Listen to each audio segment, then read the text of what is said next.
টিয়া আর ওর ছেলে টিউ মিষ্টি ফল খুঁজতে খুঁজতে মানুষদের গ্রামে চলে যায়। পেয়ে গেছি, আমি আমার ছেলের জন্য মিষ্টি ফল পেয়ে গেছি। টিয়া আর ওর ছেলে টিউ যে গাছে ফল ছিল সেই গাছে গিয়েই ওরা দুজন বসে। মা মা এই ফলটা তুমি খেয়ে নাও। না, এই ফলটা তুমিই খাবে, আমি দানা খেয়ে নেব।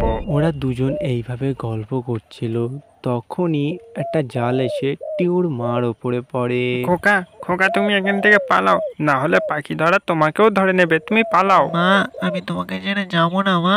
আমার দিব্যি খোকা, খোকা তুমি এখান থেকে পালাও। ছোট টিউ কাঁদতে কাঁদতে ওখান থেকে চলে যায়, আর এদিকে পাখি ধরা টিয়াকে একটা খাঁচায় বন্দি করে নিয়ে চলে যায়। সন্ধে হয়ে যায় আর ছোট টিউ তার বাসায় বসে বসে কাঁদছিল। মা মা আমার ভয় লাগছে মা। এর চাইতে ভালো হতো ওই পাখি ধরা যদি আমাকেও ধরে দিত, খাঁচায় দুজন একসাথে তো থাকতাম। ছোট টিউর কান্না শুনে এদিকে টুনটুনি তার ছেলেকে বলে, কুড়কুড়ে খোকা, মনে হয় এটা ছোট টিউর কান্নার আওয়াজ। মা, ছোট টিউ মনে হয় বিপদে পড়েছে, আমাদের ওকে সাহায্য করতে হবে মা। তখনই মা টুনটুনি নিজের ঘর থেকে বার হয়ে দেখতে যায়। ছোট টিউ, তুমি কাঁদছো কেন? আর তোমার মাই বা কোথায়? মা মা আমার মাকে ওই পাখি ধরা ধরে দিয়েছে, আমার মাকে এনে দাও, আমার মাকে এনে দাও। এটা শুনে টুনটুনিও কাঁদতে শুরু করে। এখনকার মানুষও ভীষণ লোভী হয়ে গেছে, কিছু টাকার জন্য পাখিদেরকে ধরে নিয়ে চলে যায়। তুমি আমার সাথে আমার বাড়িতে চলো, এখানে তোমার একলা থাকতে খুব অসুবিধা হবে। টুনি ছোট টিউকে তার সাথে তার বাড়িতে নিয়ে যায়। টিউ খোকা, খাবার খেয়ে নাও। না, আমি মাকে ছাড়া খাবার খাবো না, আমি মার কাছে যাবো। টিউকে কাঁদতে দেখে কুড়কুড়েও তার সাথে কাঁদতে থাকে। টিউ বন্ধু চুপ করো, কাল সকালে আমরা সবাই গিয়ে তোমার মাকে ছাড়িয়ে আনবো। কুড়কুড়ের কথা শুনে ছোট টিউ খুব খুশি হয়।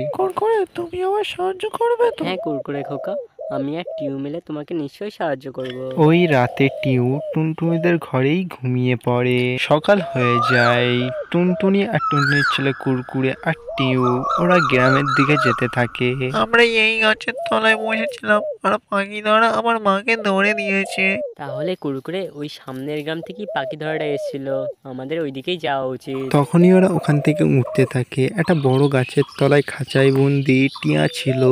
টিয়া টুনটুনিকে দেখে খুব জোরে জোরে চেঁচাতে থাকে। ওরা সবাই টিয়ার কাছে চলে আসে। কিছু দূর পাখি ধরা বসেছিল।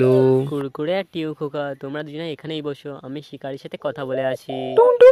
টুনটুনি বোন, তুমি ওর কাছে যেও না, ও তোমাকেও ধরে নেবে, ও খুব বদমাশ পাখি ধরা। ওই শিকারির সাথে কথা বলতেই হবে।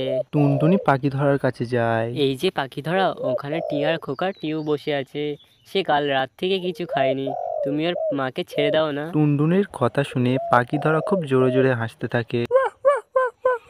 আমরা মানুষরা জীবনে পাখি ধরে কোনোদিন ছাড়ি নাই, কিন্তু ওই পাখির বাচ্চা যদি চাই তার মার সাথে থাকবে, তাহলে আমি ওই পাখিকেও ধরে নিচ্ছি, খাঁচায় দুজন একসাথে থাকবে। পাখিরা খাঁচার মধ্যে থাকলে মরে যায়, তোমরা আমাদের খাঁচার মধ্যে রেখে কি পাও বলো? টুনটুনি পাখি ধরাকে অনেক বলে সে টিয়াকে ছেড়ে দিতে, কিন্তু ও কোনো কথাই শুনেনি। টুনটুনি কাঁদতে কাঁদতে টিউ আর ওর ছেলে কুড়কুড়ুকে নিয়ে বাড়ি চলে আসে। কাকি আমার মাকে সারা জীবন ওই খাঁচায় বন্দি থাকবে নাকি? খোকা টিউ, তুমি কোনো চিন্তা করো না, আমি কাল ফের যাব।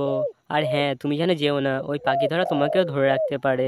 তারপরের দিন টুনটুনি উঠতে উঠতে সেই গ্রামের দিকে যেতে থাকে। সেই গ্রামে একটা চাষির বউর কাছে গিয়ে বলতে থাকে, মা, ওই পাখি ধরাকে বলো না টিয়াকে ছেড়ে দিতে, নয়তো ওর বাচ্চাটা না খেয়ে মরে যাবে। টুনটুনি, ওই পাখি ধরা খুব বদমাশ, ও সবসময় পাখিদের ধরে ধরে খাঁচায় বন্দি করে রাখে। তুমি এক কাজ করো, রাজার কাছে গিয়ে ওর নামে নালিশ করো। মা, রাজা কি আমাদের মতো ছোট পাখির কথা শুনবে? টুনটুনি, রাজা ভীষণ ভালো, রাজা ভীষণ দয়ালু, সে তোমার সাহায্য অবশ্যই করবে। সময়টা নষ্ট করে টুনটুনি ওখান থেকে উড়ে রাজাদের বাড়ির দিকে যেতে থাকে। সে রাজার মহলের সামনে একটা গাছে গিয়ে বসে। টুনটুনি ভাবছিল সে মহলের ভেতরে কি করে যাবে। তখনই সে মহল থেকে একটা বাচ্চার কান্না শুনতে পায়। সেই কান্না শুনে টুনটুনি সেই মহলের দিকে যেতে থাকে। চুপ করো খোকা, চুপ করো, এই দেখো খেলনা, এই দেখো ঘোড়া। রাজা আর রানীর ছেলে কাঁদছিল। রানী কিছুতেই বাচ্চাকে চুপ করাতে পারছিল না। তখনই টুনটুনি উড়ে উড়ে এসে সেখানে বসে। রানীমা রানীমা, আমি গান করলে তোমার খোকা এক্ষুনি ঘুমিয়ে পড়বে। টুনটুনি, তুমি যদি আমার ছেলের কান্না থামাতে পারো তাহলে তোমাকে আমি অনেক খাবার দেব। টুনটুনি রাজার ছেলেকে কোলে নিয়ে সে গান শোনাতে শোনাতে ঘুম পাড়াতে থাকে। খোকা ঘুমোলো, পাড়া জুড়োলো, বর্গি এলো দেশে, বুলবুলিতে ধান খেয়ে যায়, খাজনা দেবো কিসে? আয় ঘুমায়, আয় ঘুমায়, আয় ঘুমায়। ছোট রাজা এমনভাবে চুপ করে যায়, মনে হয় সে কোনোদিন কাঁদেইনি। রানী আর রাজা এই ঘটনা দেখে তারা খুব খুশি হয়। প্রহরী, টুনটুনি যা চাই ওকে তাই দাও। ওর যা যা সমস্যা সব সমস্যার সমাধান করে দাও। রাজামশাই, না আমি খাবার নেব না আমি জল নেব। আপনার ছেলে যেমন কাঁদছিল তেমন আমার বন্ধুর ছেলেও কাল থেকে কাঁদছে। কিন্তু কেন টুনি? টিয়ার খোকা কেন কাঁদছে? পাখি ধরায় তার মাকে ধরে বন্দি করে রেখেছে, তাই সে কাল থেকে না খেয়ে কাঁদছে। টুনটুনির কাছে এই ঘটনা শুনে রাজা আর রানী খুব রাগ হয় আর প্রহরীকে আদেশ করে। প্রহরী, তাড়াতাড়ি যাও ওই পাখি ধরাকে আর ওই যেটা দিয়ে পাখি ধরে ওই জালটাকে আর ওই পাখির খাঁচাটাকে তাড়াতাড়ি নিয়ে আসো। তখনই প্রহরীটা গ্রামের দিকে যেতে থাকে। পাখি ধরা তাড়াতাড়ি চলো, নাহলে মরে যাবে। রাজার মশাইয়ের আদেশ, এই খাঁচা আর তোমার পাখি ধরার জালটাও নিয়ে চলো। পাখি ধরা ভয়তে ওদের সাথে চলে আসে আর টিয়া সে টুনটুনিকে দেখে বলে, টুনটুনি, আমার ছেলে, আমার টিউ, সে ভালো আছে? হ্যাঁ টিয়া, আমি তোমাকে নিতে এসেছি। এই টিয়া পাখিকে ছেড়ে দাও আর এই পাখি ধরাকে খাঁচায় বন্দি করে নাও আর এর জালটাকে পুড়িয়ে দাও। রাজামশাই, আমাকে ক্ষমা করে দাও। রাজামশাই, আমাকে ক্ষমা করে দাও। প্রহরী টিয়াকে ছেড়ে দেয় আর টিয়া উড়ে গিয়ে টুনটুনির পাশে গিয়ে বসে। রাজামশাই, এই শিকারীকে ততক্ষণ খাঁচার মধ্যে বন্দি করে রাখুন যতক্ষণ না সে বুঝছে খাঁচার ভিতরে পাখিরা কেমন কষ্টে থাকে। টুনটুনি আর টিয়া তারা খুশিতে জঙ্গলে তাদের বাড়ির দিকে আসতে থাকে। ছোট টিউ তার মাকে দেখে খুব খুশি হয়ে যায়, এত খুশি হয় যে সে তার মাকে গিয়ে জড়িয়ে ধরে।